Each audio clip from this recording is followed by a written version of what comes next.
예, 코스피는 2,700을 넘었고요. 두 시장 모두 오늘 강세를 나타내고 있는데요. 시장 흐름 분석하면서 전략 세우겠습니다. 오늘 시황에서는 블루워크 이동훈 대표님 함께하죠. 어서 오십시오. 안녕하세요. 네, 지수가 강한 흐름인데요. 주제 압축해서 좀 얘기하겠습니다. 시황 얘기 FOMC도 할 거지만요. 시장의 포커스는 이제 삼성전자의 반격, 또 반도체 업황이 어떻게 될 것이냐입니다. FOMC가 이번 주에 가장 중요한 이슈였는데요. 예. 일단은 점도표에서 올해 3번 인하를 유지했다는 것과 함께 한편에서는 아슬아슬했다. 예. 좀 조심해야 된다는 또 얘기도 좀 있어요. 중요한 포인트 좀 분석해 주세요.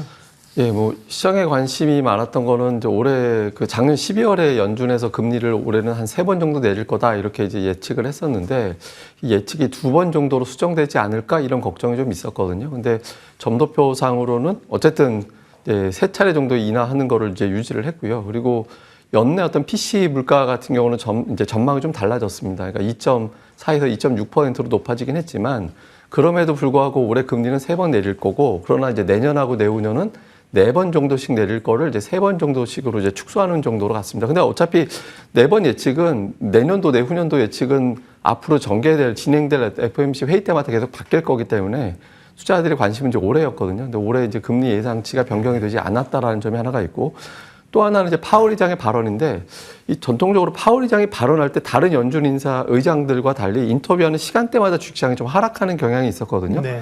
근데 이제 작년도 이후에 올해 들어서는 파월 의장의 발언이 나와도 주식시장이 이제 빠지진 않습니다. 그러니까 오늘 같은 경우도 시장에 걱정할 만한 어떤 언급을 하지는 않았는데 좀 신중했습니다. 전체적으로 보면 좀 신중한 발언이 많았는데 결과적으로 보면 어쨌든 올해 금리는 내린다라는 발언이 있었다라는 점 그리고 더 중요한 건 이제 대차대조표에 투자자들의 관심이 많았거든요. 이게 또 다른 방식으로 시장의 유동성을 흡수하는 거였는데 대차대조표 축소하는 거에 어떤 속도를 조절하겠다. 그러니까 시장의 어떤 유동성을 축소하는 거를 조금 줄일 수도 있어 이런 어떤 언급을 했거든요. 그래서 투자자들은 금리 3번 내린다. 그다음에 대차대조표에 변화가 생길 것 같다. 정책의 변화가 생길 것 같다라는 점에 좀 안도를 해서 시장이 좀 올라갈 수 있었던 기반이 된 것 같고요. 또 결과적으로 보면 연준의 어떤 정책 금리 예상치 이게 이제 6월에 금리 안 내릴 것 같다라는 분위기로 살짝 넘어가는 상황이었는데 다시 6월에 금리 내려갈 것이다라는 확률이 75% 정도로 높아졌거든요. 그래서 지금 표로 보고 계십니다만은 한 일주일 전까지만 해도 저게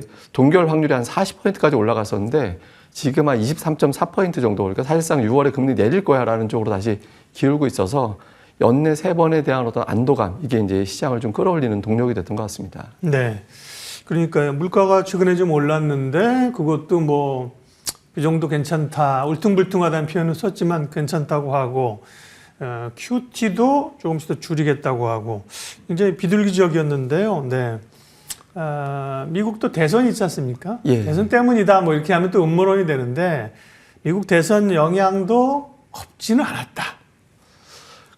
누가 그런 표현 하더라고요. 그러니까 파월도 결국엔 직장인이다.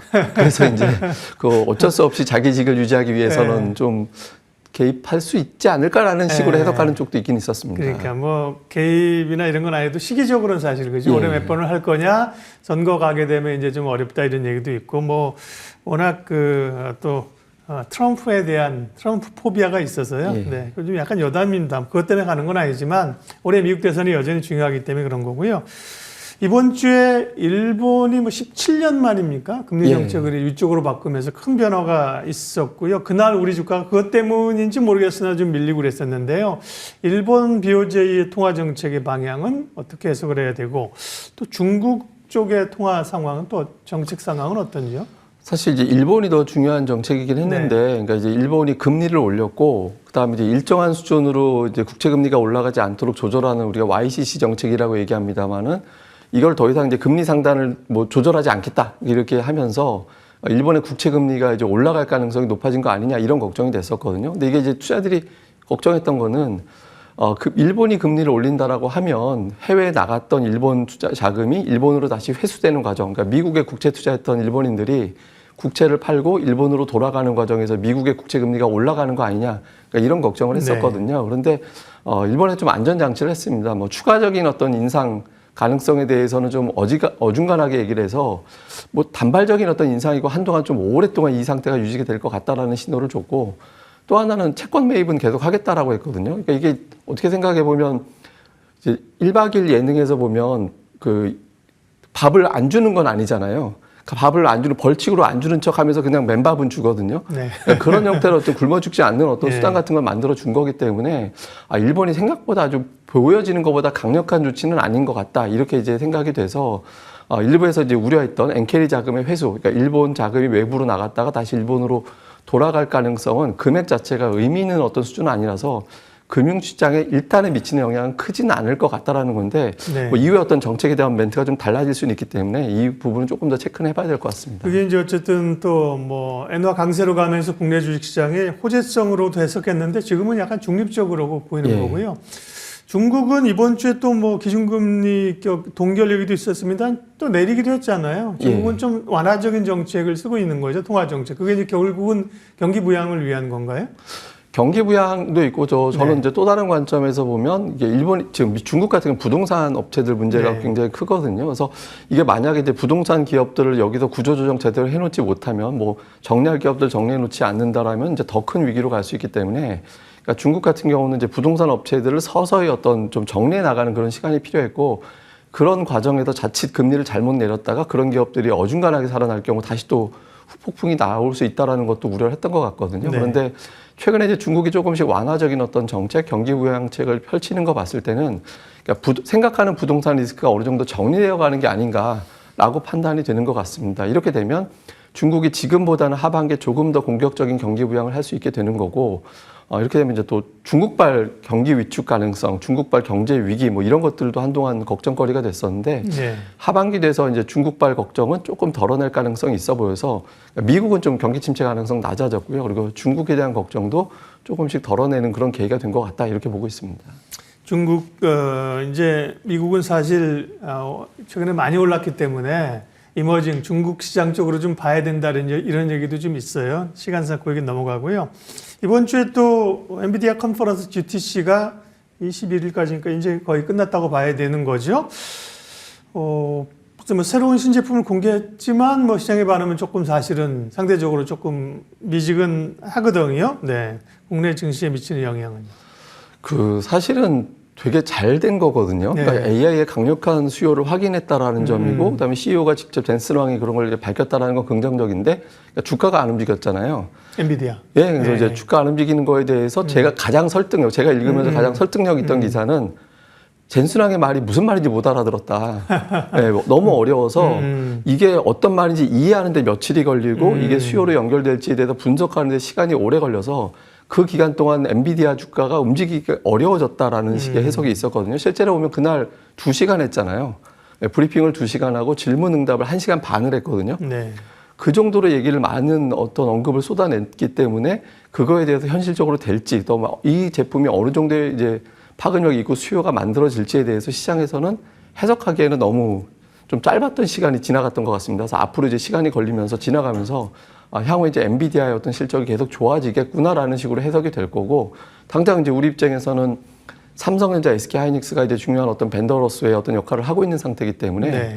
이후에 어떤 시장은 내년도까지 성장하는 게 아니라 적어도 3, 4년 이상 계속해서 고성장이 될 거고 우리 기업들이 공급을 할 것이다라는 기대감을 계속 자극할 수 있기 때문에 뭐 대형 시가총액 1, 2위 종목에 대한 주가 상승 모멘텀으로는 뭐 계속해서 작동할 가능성이 높지 않나 이렇게 판단합니다. 네.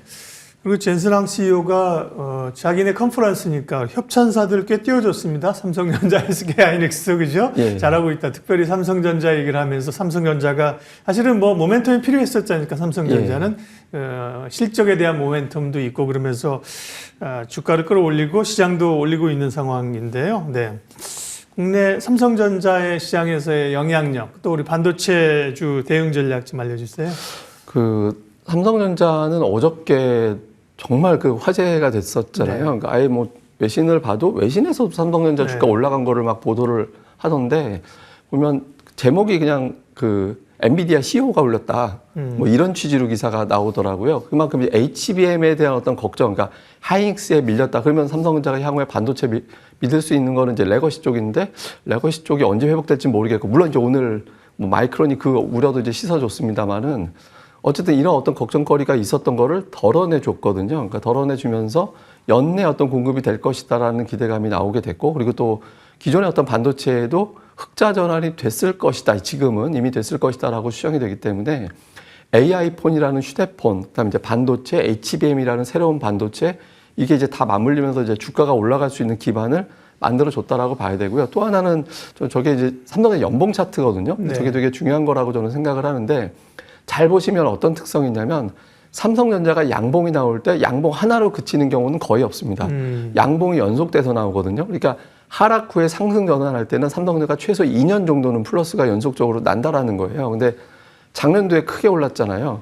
근데 올해 같은 경우는 아직까지는 마이너스 상태거든요. 근데 이게 왜 이런 현상이 나오냐면 반도체 사이클은 한번 좋아지면 1년으로 끝나는 게 아니라 보통 한 2년 정도는 계속해서 지속성으로 좋아지기 때문에 올해보다는 내년도에 반도체를 비롯한 삼성전자 실적은 내년이 더 좋다. 그러면 적어도 올해까지는 주가가 긍정적으로 반응할 확률이 높다라고 봐야 되거든요. 그래서 삼성전자 주가는 뭐 당분간 뭐 이렇게 급등할 정도는 아니지만 연간 기준으로는 이제 플러스로 마감할 확률이 좀 높다라고 봐야 돼서 뭐 전략적인 측면에서 보면 그렇다고 삼성전자를 택하기보다는 삼성전자가 못 움직여서 같이 못 간 반도체 종목들이 있거든요. 그러니까 이런 종목을 좀 택해보는 것도 도움이 될 것 같습니다. 네. 그러니까 이제 뭐 하이닉스는 못 간다 밀린다가 아니라 그죠? 이제 하이닉스는 주가에 좀 반영을 했고 삼성전자와 삼성전자의 밸류체인들 기업들을 좀 주목을 할 필요가 있다고 하셨습니다. 반도체는 뭐 여전히 뭐 흔들린 조정받을 때도 시장의 중심이었고요. 그 밖에도 이제 여러 섹터가 좀 순환을 하고 있는데요. 뭐 방산도 있고 전력기기도 있고 최근에 조선도 있는데 그래서 가장 좀 안정감을 갖는다 오히려 이게 제약바이오 바이오 예. 헬스케어거든요. 예. 네. 바이오 헬스케어 쪽 섹터는 어떻게 대응할까요?